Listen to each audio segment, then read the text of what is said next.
Hello everyone, আসসালামু আলাইকুম।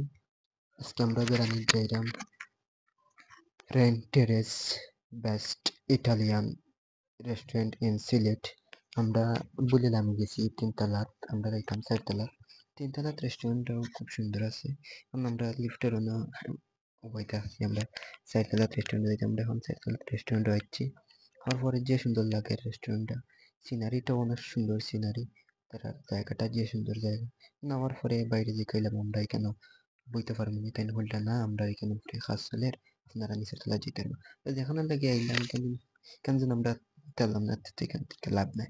তবে দেখলাম তোরা ছবি দুই তিনটা তুললেও আমরা টাইম গেলে এখন আমরা বাড়াই গেছি নয়া সরস দিয়ে আটি আটি আস্তে আস্তে যাইলাম মহাশরণ সেন্টার আগে দিয়ে একটা রেস্টুরেন্ট আছে, সিজন রেস্টুরেন্ট।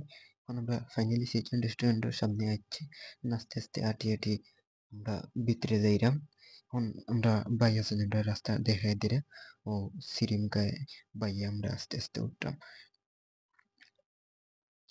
কালাগা আটিয়া আইসি, এখন খুব একটু টায়ার্ড লাগে, আস্তে আস্তে উঠলাম। ফাইনালি আমরা এখন রেস্টুরেন্টের ভিতরে যাচ্ছি, তারা বইতাছেন বইয়া অর্ডার দিলে। ফাইনালি অর্ডার দেওয়া হয়ে গেছে, বাদে বাইরে যে খাইলাম আমরা কত সময় লাগবো, তাই না বললে আধা ঘন্টার ভিতরে আপনারা খানি আইব। তারপর আটি উঠে আবার দেখলাম কি তার রেস্টুরেন্টটা সৌন্দর্যটা দেখে আমাকে উপভোগ করলাম। অনেক মানুষও আছেন এখানে আইসেন। এখন ফাইনালি আমরা খানি চিকেন টিক্কা কাবাব লগে নানও আছে। এখন আমরা খাওয়া দাওয়া শেষ করার পরে এখন আমরা ফাইনালি বাড়াই গেছি মাহা শপিং সেন্টারের আগে দিয়ে এলো রেস্টুরেন্টটা, সিজন রেস্টুরেন্ট। নয়াসরফ থেকে আইতে সুযোগ পাইলিবা আপনারা এই জায়গাটা, সিজন রেস্টুরেন্ট।